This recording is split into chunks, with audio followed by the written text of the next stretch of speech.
Welcome everybody to Clearwater Jazz Holiday's Young Lions Jazz Master Virtual Sessions. We are recording today's session for the purposes of Clearwater Jazz education and outreach. Our guest today back with us is Valerie Gillespie, and the topic is first time improvisation on saxophone. We are so excited to have Valerie back with us.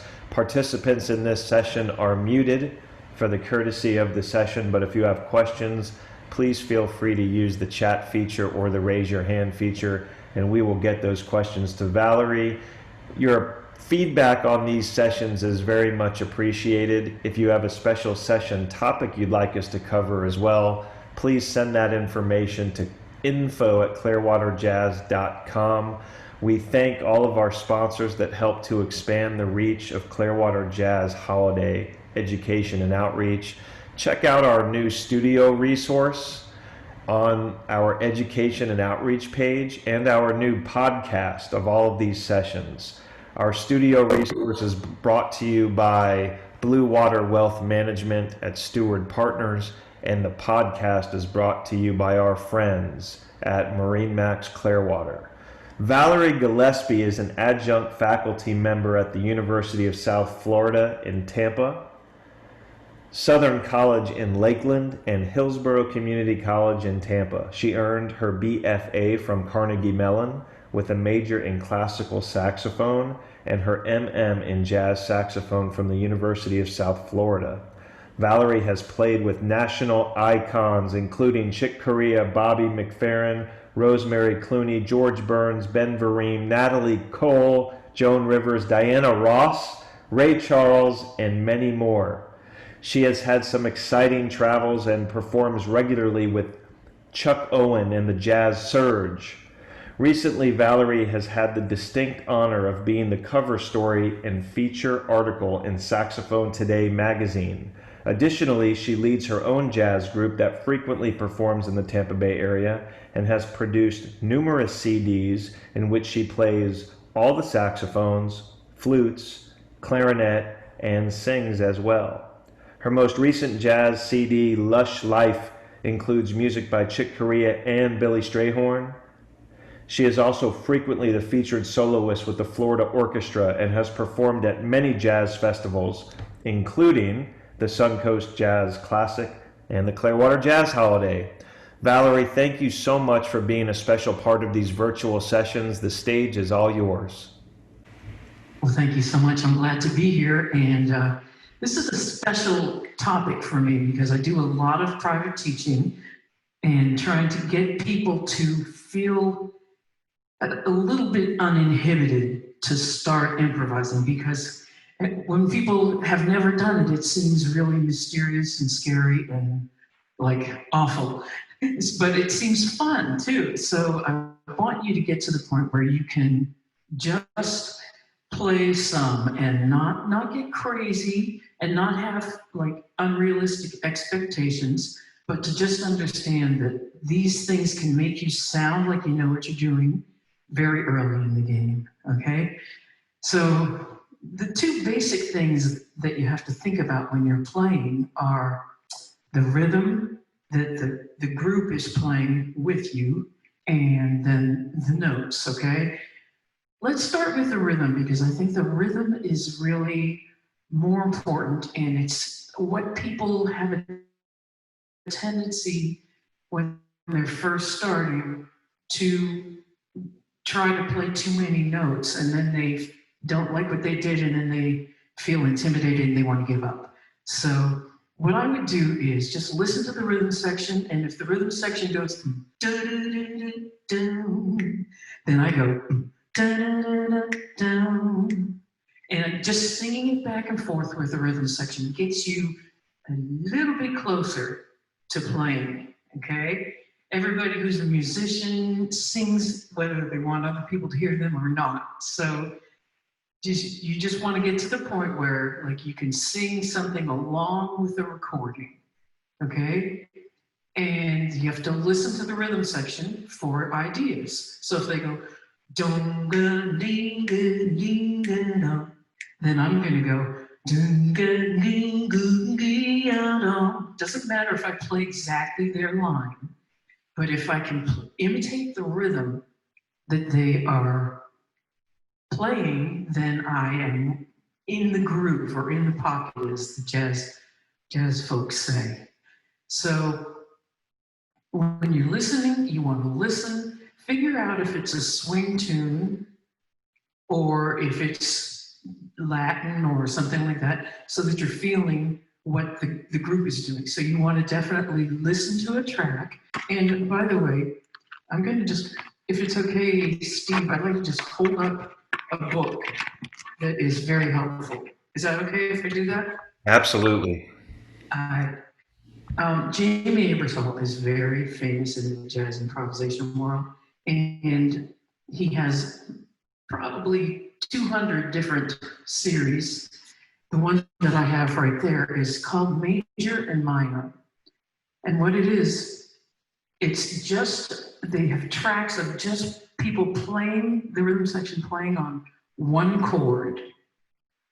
So they're not moving around a lot, and you have to kind of chase them. They stay in one section, and then you can kind of improvise along with it. And it makes it a little bit easier than just getting your bearings, and then they move to another chord, and then you feel like you're off. So I would highly recommend this. It's called Major and Minor, and it's volume 24. So let's see. I'm trying to think what the website is. You can, jazzbooks.com. Sounds pretty easy. And they have a CD with it, and you can download stuff and everything. So it's really good, and it gives you a chance to practice alone so that you can say, okay, I'm going to get super simple here. The scale is a G scale, so I'm going to just start on a G. Okay, so I'm going to demonstrate what I would do if the track were playing just something in G.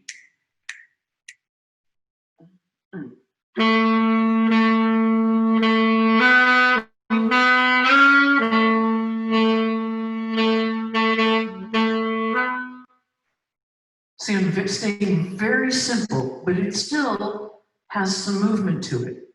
And I know, first of all, knowing your scales is going to help you a lot. But even before that, if you can see the name of the scale, if it's a G major chord, you can play G all day long and it's going to sound good. You can play low and high, and it doesn't matter. You can't be wrong. So if I were doing that, I would sound like this.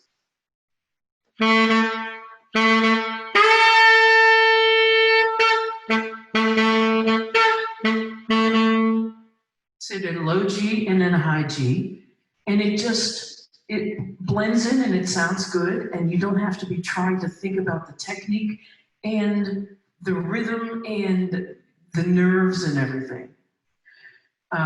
Little quick story. First time I ever improvised, my family was very musical, and the first time I ever improvised, I was 13 years old, but I was playing with a professional jazz band, a swing band that they had in town. Of course, this was a million years ago. And so they did Mac the Knife, and they told me to do a solo. And so I improvised, but of course, when rehearsal was over, I was 13 years old, so I was crying. I was like, I sound really terrible. It was awful. And my dad said, well, what were you trying to do? Well, I wanted to sound good. He said, well, you know the song Mac the Knife. Yeah, but you have to.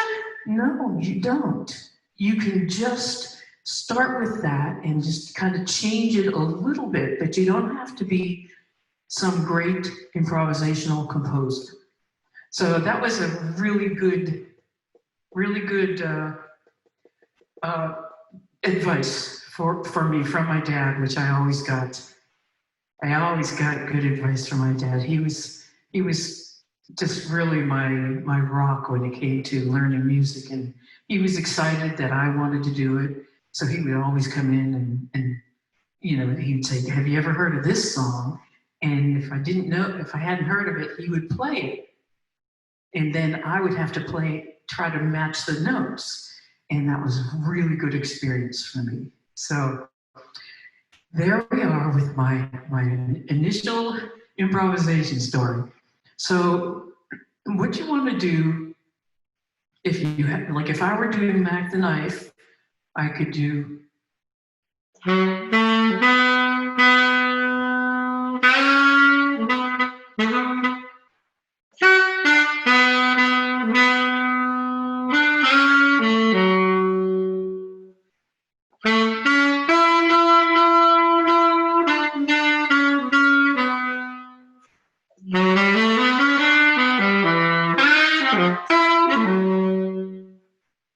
see how you could hear a little bit of Mac the Knife in there, and it kind of gets you feeling comfortable. So you just, you gain that confidence, and then it allows you to stretch your boundaries a little bit, okay?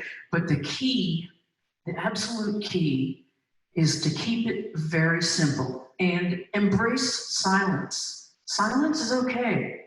Silence is very good. So if you're taking your solo and somebody else improvised and then it's your turn, you might want to take like a measure of when you're supposed to start, just kind of listening and see what inspiration the background is giving you. And then that way you don't just jump right in and adrenaline takes off, okay? Now you see, I'm really concentrating on the fact that it is kind of a nerve-wracking situation because we all feel like when we improvise, we should be awesome. And when you talk to the people who are seasoned at this, none of them thinks that they are awesome. And they all went through this initial phase, and no matter how well they're playing, they want to play better. And the only way you can do that is to just experiment and try. So we are lucky nowadays to have things like the G Universal tracks, because years ago you didn't have that. If you wanted to play with music, you had to go to a jam session. And that was a little more intimidating because those guys were hip and they knew what they were doing. And if you didn't have any idea and you were a nervous 13-year-old like me, you might have a meltdown. So the playing along with these tracks is just fabulous experience. And you can just use your ear. You know what the root of the chord is, so the beginning of the scale, and just play that. And then when you're ready, you can try branching out a little bit and play the first note and the third note of the scale. And that gives you two notes that you're kind of going back and forth between. And they're both going to sound good in the improvisation. And you're not having to think really hard because you're not doing a lot of can you G, crazy, moving fast fingers. And it's still hip. In fact, sometimes it's hipper that way. All right, so I'm going to go back on the G again, and I'm just going to play the G and the B. Those are the only two notes I can do. Now I can do them super low, middle, or high, but you know, it's all right. So you just want to find that variation. I'll start off simply, and then I'll start stretching. Okay, so I'm going to do the root and the third of the chord.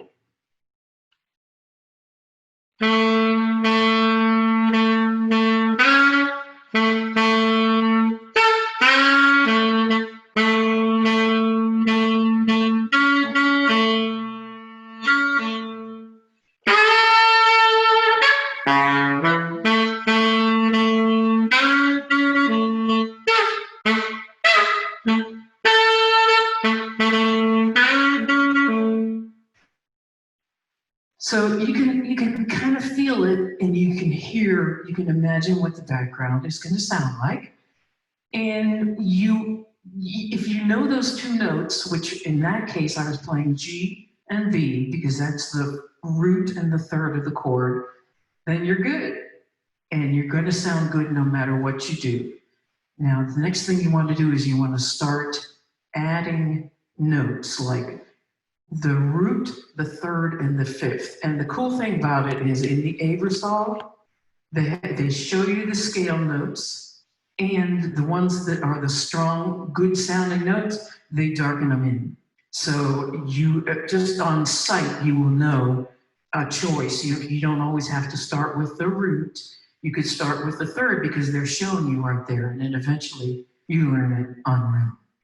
So I'm going to do a little bit of an exercise that is just on the 1, 3, 5. So the first, third, and fifth notes of the scale.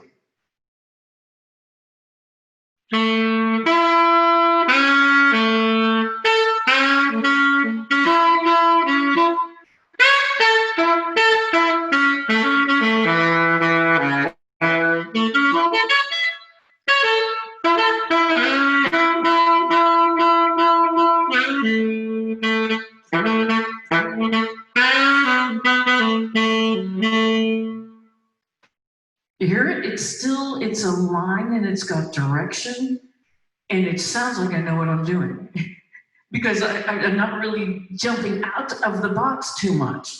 And that's what you want to do. That's what you want to focus on when you are initially trying this. But one of the other things that I want you to understand is no one ever feels good about the first improvisation or even the second improvisation or even the third improvisation, because you know what you want to play and what you want to hear coming out of the horn. So you just have to have realistic expectations. If you can play the root and the third and the fifth, even if you're just doing whole notes, if you're staying within those, then you're in the chord and you're right in there. And so it doesn't sound wrong. It can't sound wrong. Okay? So you just want to get to the point where when you look at a chord symbol, you could play the scale and you know what the scale is, or you could play the root, third, fifth, or the next one I'm going to do is a root, third, fifth, seventh. Okay? I'm going to do a major 7 chord on G. Okay?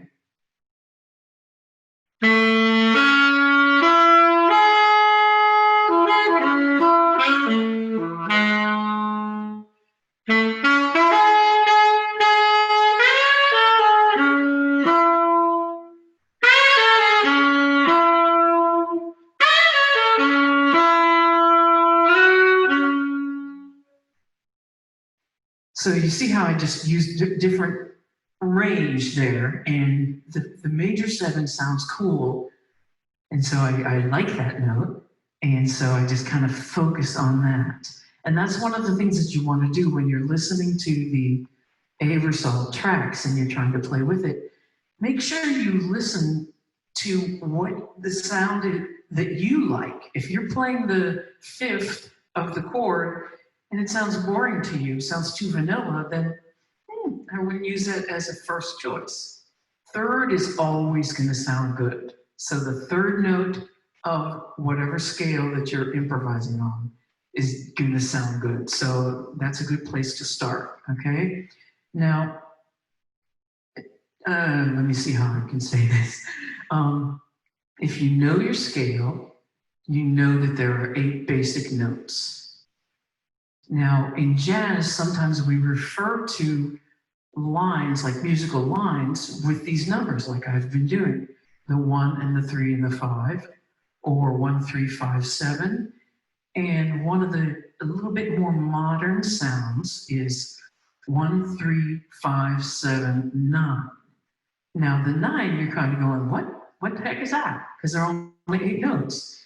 It's simply the second note of the scale up an octave. So let me demonstrate it very simply.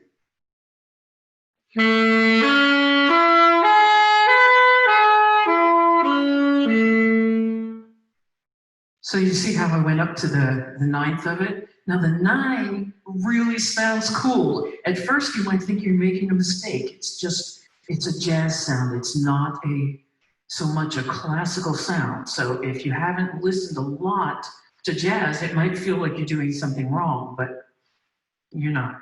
You're hip. You're too hip for the room. So, all right. So now I'm going to do an improvisation on the 1-3-5-7-9, and I'm going to think. I'm going to try to think of a Latin groove.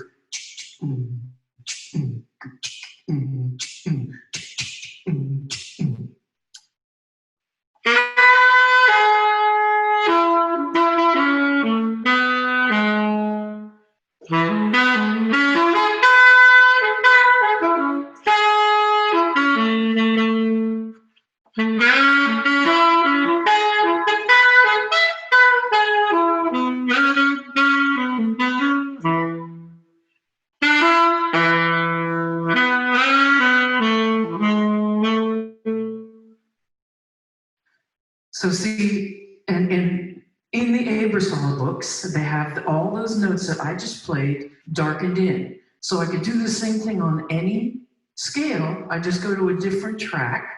It's got every major key and every minor key.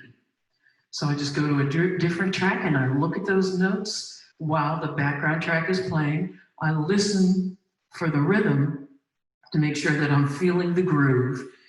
Because if it's a Latin tune, you definitely want to think. Instead of boom, ding, ding, ding, ding, ding, ding. See, that second one is swing, right?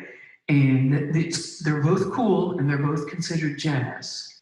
So you just listen to the track that is being played, that you've chosen, and you figure out what the swing, whether it's swing or Latin, and then you just play the black notes, or one of the black notes, or just a couple of the black notes.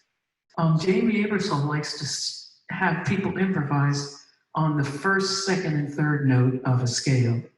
So say, for example, I was on the G, he would just have people go G, A, B. Those are your choices. So let me demonstrate how that sounds. And they're very close together and simple to feel. You won't feel like your fingers are going to mess up. So I'm going to do that on a G, and I'm going to use G, A, and B.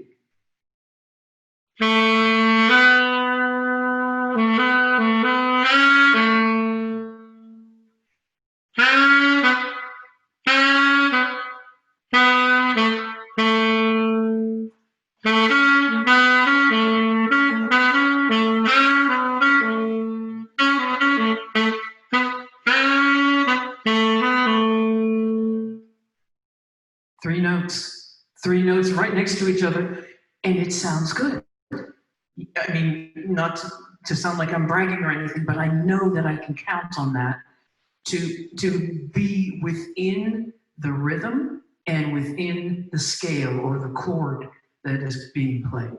Okay, but that's one of the reasons you want to get this Abersol and practice one track at a time instead of a song where it keeps changing and you start to get your bearings and then they move to another chord and it kind of can throw you off, and then you have a meltdown like a 13-year-old Valerie. So you definitely want to do that. So what I'm going to do is I'm going to use the first, second, and third notes of a C scale. And also, I'm going to incorporate a lot of silence into this because the silence is what makes the improvisation hip. If you've ever listened to Miles Davis, you'll notice he's awesome, he's totally hip, and he's completely different from John Coltrane. And the hip thing about Miles is that silence gets your attention. And so then you listen and you say, oh, what's he gonna do next?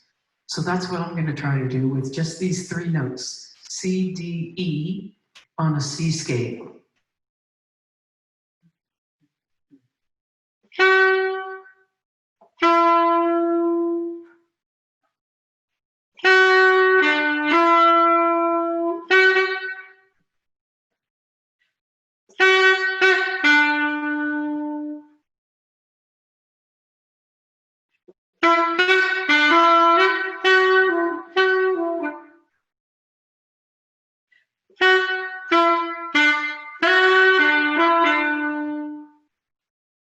See, the space kind of gets your attention. It's just like somebody whispering. And instead of having a loud voice, I have a very strong voice. And but if someone were to whisper, you would automatically listen to what they were doing. So I want you to understand that silence is good. And another thing that's good is repetition. I know we think, oh man, I've already used that lick. That's okay. That's how we built jazz. You can't play a lick that someone else has not already played. It doesn't exist. It's been going on for so long that every idea is used and every rhythm is used. What you want to do is put them together in your way to have your voice. So let me, what do I want to do here?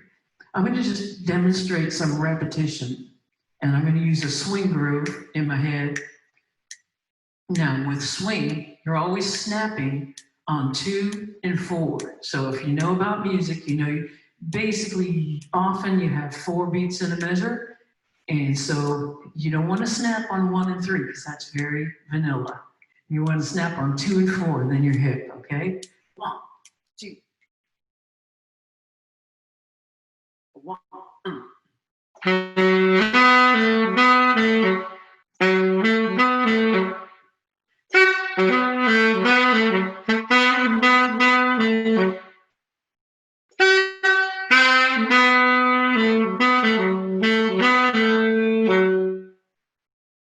See how I had that little ball,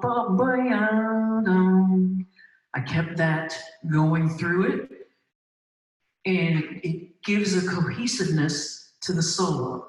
If you're all over the place and you're not confident, the combination of the two can make it sound less professional, okay? And if you can make it sound professional, that's what you want to look for, okay? So just kind of recapping some of these things, we're really thinking about rhythm and listening to the background track and kind of imitating what they do. And sometimes a good way to start that is not even with your horn, just sing it. And what you hear them do, sing it back and get into that feel of it, okay? And keep it nice and simple. Don't try to be too inventive or you're gonna be disappointed in yourself. All right, now, and then we wanna think about the notes, and so you need to know at least what the root of the chord is. But if you get the Aebersold book, it's very helpful because they have them blacked in, okay? So we wanna review that as well.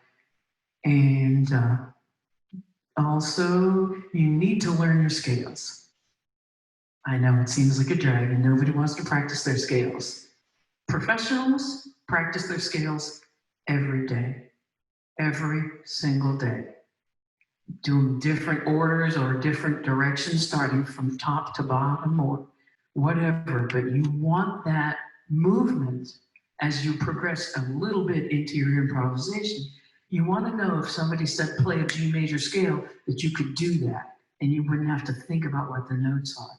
You want your fingers to get a little bit on autopilot, okay? So you want to know your scales really well, and then you also want to learn your basic chord tones, your preferred chord tones, and those are usually 1, 3, 5, 7, 9.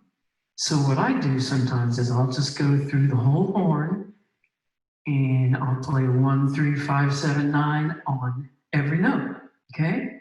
So I'm going to do that for you. It's going to take a minute.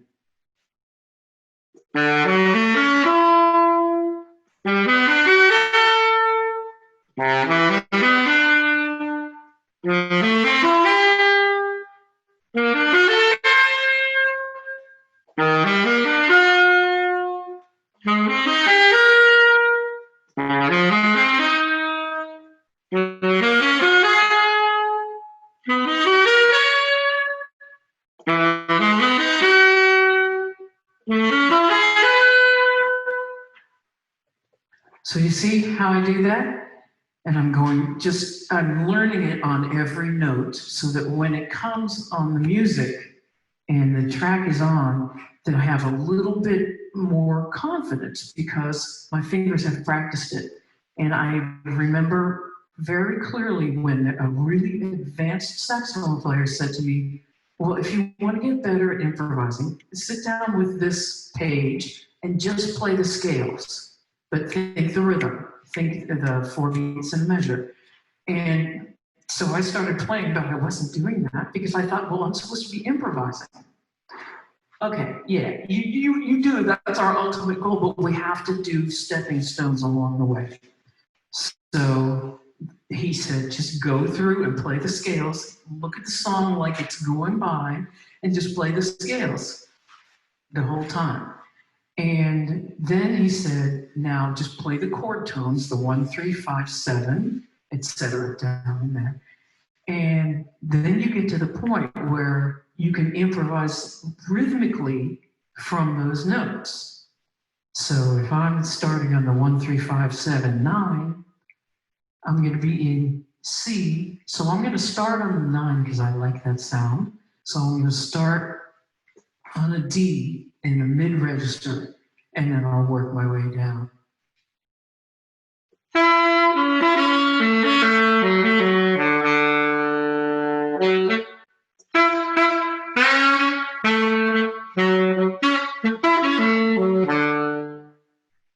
You see how I'm doing it, but then I start stretching it. So they're expecting me to play the same vanilla rhythm, and I go, yeah, I don't feel like it. I want to just try a little bit, and then I sound like I'm really kind of getting in the groove or in the pocket, okay?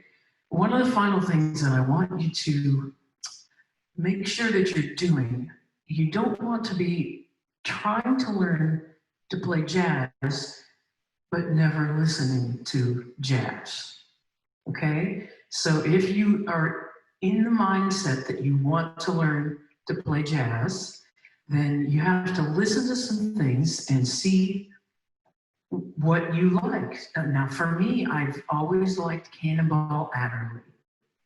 And he had the ultimate sound to me, just airstream and drive and big and fat. And it always sounded confident. And of course, he knew what he was doing. So it sounded confident because of that too. But the sound, and I loved the way he played. So I listened to that and sort of did my own version of that. And then I said, well, what does he play? You know, yeah, his sound is gorgeous, but what does he play? So I started listening to some of the rhythms that he did. And I said, oh, okay, I'm going to try to remember that one. And so I picked up my A resolve, majors and minors, and I said, I'm going to use that rhythm with Cannonball sound on this particular track, like F major. And I just focused on that. And I didn't try to branch out too much because I was trying to learn one concept. So I think that really helped me to listen to players.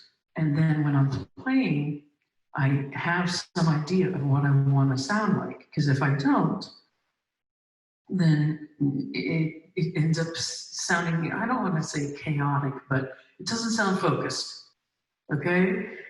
I have recently started singing, and I really love singing. And so I have to listen to people like Nancy Wilson, Shirley Horn. I'm having a little brain freeze right now, but the people that I love the sound of are the ones that I listen to. And then when I sing, I kind of do my version of their sound and their approach. Some people are very simple in their choices for singing the notes, and then other people like to put a little dip or hold off on the phrase and then squish it all at the end, and it sounds more conversational like that. So you want to listen to who you find some stuff that you love and always listen to that, and then just try to emulate that. Okay, so we definitely want to do a lot of listening. And now that it's 2020, you've got the internet. I didn't have that when I was a kid. If I wanted to listen to jazz, I had to borrow someone's album or go and buy one. And I didn't have the money. And plus, I lived way out in the country. So it was all, just my dad kind of teaching me. So you definitely are lucky these days that any song by any artist that you want to hear, you can find. Okay, so I would highly encourage you to do that. So just starting from the beginning, the things that we're going to talk about are basically rhythm. That's what we want to think about when we improvise, and then the notes. Okay, so you want to sound like you're playing with the group, and that you're having a conversation with the group. Okay, so rhythm and notes, and then listening to see who you like, and trying to emulate that. And also, don't forget, I'm going to hold the book up again. Jamie Aebersold, Major and Minor. And if you look at the top there, it says volume 24. Like I said, he's got a gazillion volumes. I don't know if I used gazillion last time, but yeah, he's got a lot of stuff. So there's a never-ending supply of things to play along with. So I hope that is a good starting point, and I hope that you don't let your nerves and intimidation keep you from trying this, because I guarantee you will love it. It's so fun. There you go. Wow, that was really, really great today, Valerie. Thank you so much for being a part of these sessions. Fantastic stuff. And I'm going to be twisting your arm in the hopes that you will come back and help present some more sessions. Would you be happy to join us? I would love to do that. That's amazing. Well, I'll definitely be reaching out to you to discuss some fun new topics. And for those that will be listening to this session, please check out all of the wonderful upcoming musicians. Tomorrow, for instance, Michelle Mayo with Rollins College and Valencia College is back with us on a topic she's calling a basic approach to learning a jazz standard from a singer's perspective. And on Wednesday of this week, August the 5th, Jeremy Carter, who is really involved with Clearwater Jazz Holiday Education and Outreach, is back with a topic on advanced tenor sax. We have Pat Close joining us next week with a series of drum sessions, the first of which is drum warm-up exercises, pad work, and Pete Carney for the State College of Florida in Bradenton is with us on Tuesday, August 11th, with his topic for that session, Improvising Over Stella by Starlight, Negotiating Difficult Chord Changes. And we are from Orlando and UCF, Per Danielson is with us with a jazz piano harmonization class on August the 12th, and so much more. So we're so grateful to have all these incredible, talented professional musicians lending their time and talents and being part of this program. So check out all of these resources. And Valerie, we look forward to seeing you next time. All right, I cannot wait.